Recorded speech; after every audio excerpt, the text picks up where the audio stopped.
Hey guys, it is me, 80 Sword to you guys. Today, guys, we're going to talk to you guys about our 9th, our 10th, and 11th nations in the FIFA World Cup, guys. That is going to be England, guys, and Switzerland. We're going to start with England first because their game ended earlier than Switzerland. England, man, got the job done. 10-0 win over San Marino. In fact, I actually did predict a 10-0 win on one of Football Fair's live streams. So if you want, you can check that out for proof. And it actually happened. It actually happened. And quite honestly, guys, England, man, we always knew they were going to qualify with ease. It was never really in doubt.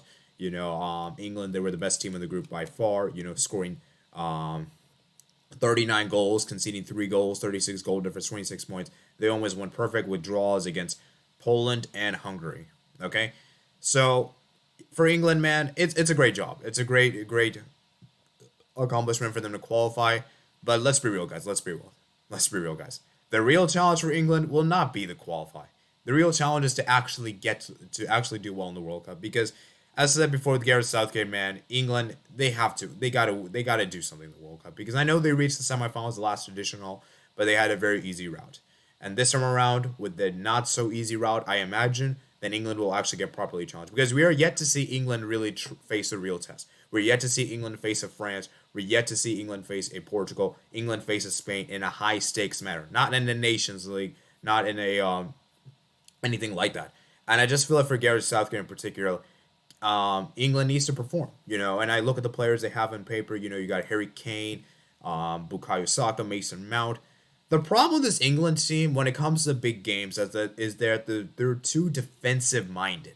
That is a problem with England, and I think that could be their undoing at the end of the day because of how much attacking talent they have. Because this is an insane team you got attacking wise. You got Kane, Grealish, Saka, Rashford, Lingard, Sancho.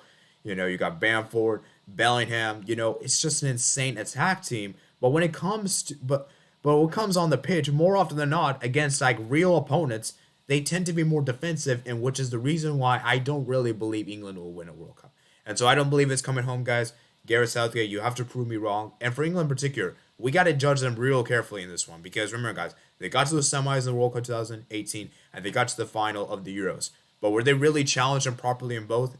Not particularly, in my opinion. They haven't really faced a top European nation, and I think until they do so, I will continue to ask questions for them. So for England, man, congratulations to them. We all knew that they were going to qualify with ease. I don't think many of us were surprised. Now we move on to the next nation, where I'm going to admit to you guys, I'm going to be completely honest with you guys. I did not predict this to happen, and that is Switzerland actually did end up topping the group ahead of Italy, guys. This is quite surprising. We saw what Italy did in the Euros. The fact that Italy won those Euros made everyone like it. We all thought Italy were going to do this. Italy looked good under Mancini. They looked great in the Euro, qualifiers and everything. And it was just amazing. But it feels like ever since that Euros, Italy haven't been the same. And let's look at the results in particular. After the Euros, draw to Bulgaria at home. Draw to Switzerland on the road.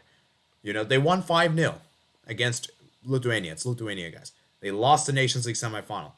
They won the third place match, and then they drew against Switzerland, and then they even tied against Northern Ireland on the road.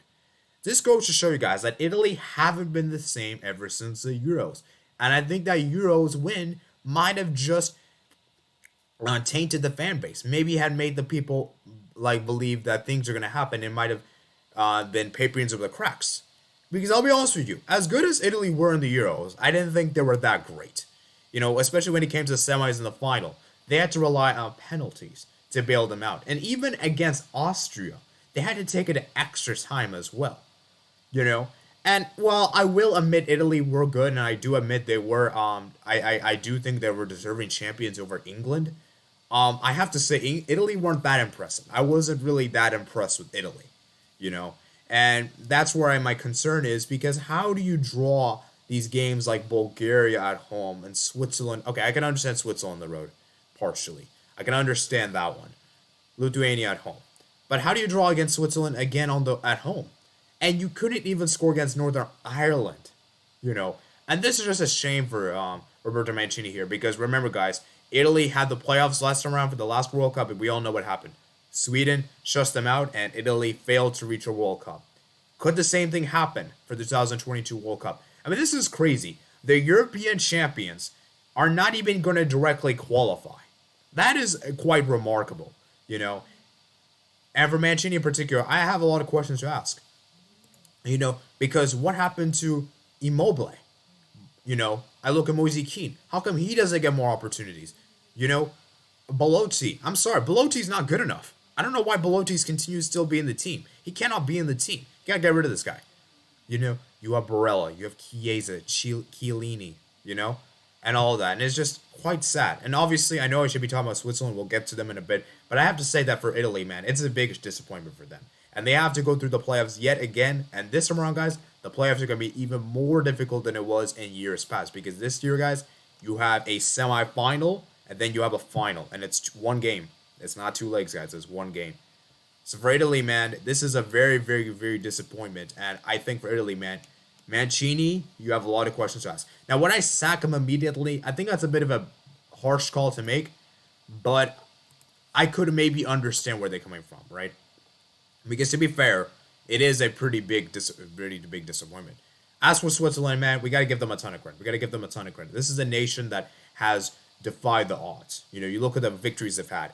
4-0 win against Lithuania in the row. 4-0 win against Bulgaria. Won 2-0 against Northern Ireland. They know how to be very defensively astute. And this is one thing that I really got to respect for Switzerland, is that Switzerland are defensively very tough to break down, guys. Very tough to break down.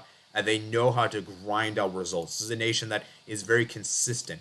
You have the likes of Shaqiri, Sommer, who's a great keeper, man.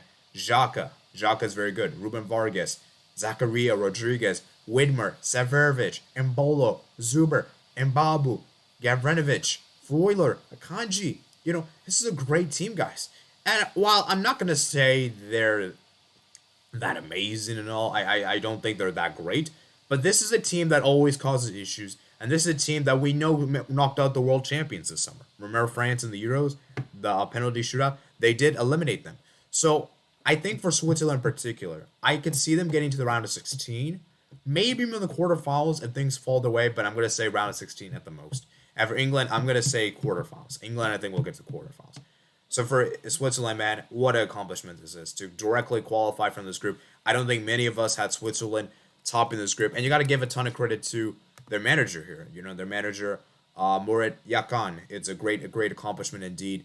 And it goes to show you guys that Switzerland are the real deal. And that Switzerland is a nation that, while they may not have the best players on paper, they are generally very consistent and they know how to get the results. And they're very consistent and they usually tend to do well in the qualifiers. And, the fact that they directly top this group is quite astonishing, man. It's quite astonishing. So that's it for today, guys. Just want to give my quick take on both those nations that qualified today, and yeah, guys, so very, very interesting indeed. And so on Thursday, guys, I will be doing an in-depth World Cup qualifier review on every single confederation. We'll also have a Q&A as well for that video. So it's going to be on Thursday at 6 p.m. Eastern time, so make sure you guys can join if you can, and I'll be going more in depth for that. So that's it for today, guys. Make sure you guys comment, subscribe, check out my platform from my Twitter, Discord, and my email, and my Twitch. And I'll see you guys later.